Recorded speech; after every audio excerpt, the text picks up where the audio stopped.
संकल्प जी पटना से। राधे राधे महाराज जी। महाराज जी, आपकी काफी वीडियो यूट्यूब पर देखता रहता हूँ। मेरे को जब भी कोई तकलीफ होती है यूट्यूब पर जाकर अपनी समस्या डालता हूँ और बाय आपका नाम लिख देता हूँ, फिर उसका मेरे को समाधान मिल जाता तो बहुत रिलैक्स फील होता है। महाराज जी, मेरा एक प्रश्न है। महाराज जी, हम मेडिकल फील्ड में जुड़े हुए हैं, अचानक किसी के अंतिम संस्कार में जाना पड़ता है, फिर तुरंत उसी कपड़ों में हम क्या विवाह आदि में और निमंत्रण आदि में, क्योंकि घर वैसे नहीं, जब हम किसी के दाह संस्कार में जाएं तो हमें वस्त्र सहित स्नान करना चाहिए। हमें अपने शरीर को पवित्र करना चाहिए, अपने वस्त्रों को धोना चाहिए, नवीन वस्त्र धारण करके फिर किसी के शुभ संस्कार में जाएं। वो जब हम दाह संस्कार करते हैं तो जिस नदी या जिस सरोवर या जिस क्षेत्र में करते हैं वहीं से स्नान करके घर आया जाता है। हमारे यहाँ की पद्धति थी कि सचल स्नान करके जिस स्थिति में गए उसी स्थिति में स्नान करके भींगे हुए कपड़ों से घर आते थे। घर सूखे हुए कपड़ों से नहीं आते थे। यदि हमारे पास वस्त्र हैं तो हमको पवित्र वस्त्र धारण करके शुभ कार्यों में जाना चाहिए, ना कि शव यात्रा वालों को। शव यात्रा करने से हमारा शरीर और ये वस्त्र आदि अपवित्र हो जाते हैं, इनको पवित्र करना चाहिए। सूतक घर में पड़ गया हो, जैसे कोई खत्म हो गया, तो उसमें मंत्र जो गुरु दीक्षा लिए तो उनका क्या? हाँ, नहीं, जपना चाहिए, मंत्र अंदर से जपना जो अपना गुरु आज्ञा है। हाँ, बिल्कुल नहीं, उसके लिए जप के लिए नहीं मना है। अंतरात्मा से जप नहीं करोगे, मर गए तो वो तो मर ही गया, तुम भी व्यर्थ में मर गए। और भगवान का स्मरण चल रहा है, मर गए तो परम पद प्राप्त होगा।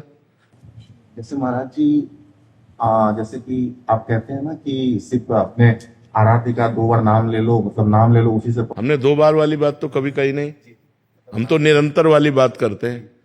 2 बार वाले से हमारी बात नहीं बनेगी।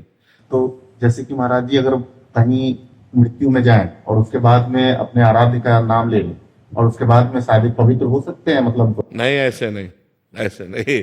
वो जो हमने कहा पवित्र पवित्रो वा सर्वावस्थांग तो पीवा या स्मृत पुंडरीकाक्षम सवायाभ्यंतरा शुचि, वो स्मरण के लिए कहा है। बाह्य क्रियाओं के लिए जैसी शास्त्र मर्यादा वैसा तस्मात् शास्त्रम प्रमाणन्ते कार्याकार्यो व्यवस्थित हो। हमें अपने शरीर और वस्त्रों का प्रक्षालन करना ही चाहिए, उसमें कोई गणित नहीं लगानी चाहिए। भगवत स्मरण उस समय भी कर सकते हो जब शौचालय में भी बैठे हो, तब भी आप अंदर से राम राम श्याम श्याम कृष्ण कृष्ण हरि हरि राधा राधा रट सकते हो। भगवान नाम के लिए कोई भी नहीं। वो सवायाभ्यंतरा शुचि, वो बाह्य और अभ्यंतर दोनों से पवित्र हो जाता है, लेकिन ये बाह्य क्रियाओं के लिए हमें पवित्रता की आवश्यकता है। श्री हरिवंश महाराज जी, आपके चरणों में कोटि कोटि प्रणाम।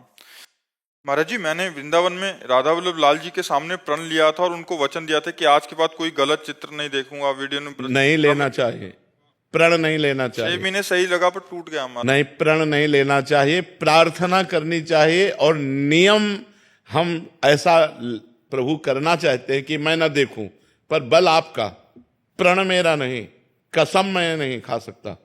ये ध्यान रखो सब लोग। भगवान के सामने कसम खाने का मतलब है कि फिर दोबारा जीवन में गलती नहीं होनी चाहिए। और हम लोग फिसड्डी लोग हैं, आज कसम खाए, महीना 2 महीना में फिर हमसे गलती हो सकती। तो हमें क्या करना चाहिए? भगवान के सामने प्रार्थना करनी चाहिए, प्रभु मैं ये गंदी बात छोड़ना चाहता हूं आपके बल से, आप मुझे बल दीजिए कि मैं जिंदगी में कभी गंदी बात ना देखूं, कभी गंदी बात ना करूं। ऐसे करना, यानी कि गंगा कसम भगवान कसम खाओ, 4 दिन बाद तोड़ दी तो दुर्गति हो जाएगी। ये कोई खिलवाड़ नहीं, भगवान के सामने शपथ लेना और फिर उसे तोड़ देना। तो इसलिए अभी बच्चे हो, भगवान के सामने पुनः जाकर प्रार्थना करो कि मैं अपने प्रण को नहीं निर्वाह कर पाया, अब प्रभु मैं आपसे बल चाहता हूं कि आप मुझे वो बल दें जिससे मैं गलत आचरणों से बच सकूं। ऐसा विनय करो, प्रार्थना करो।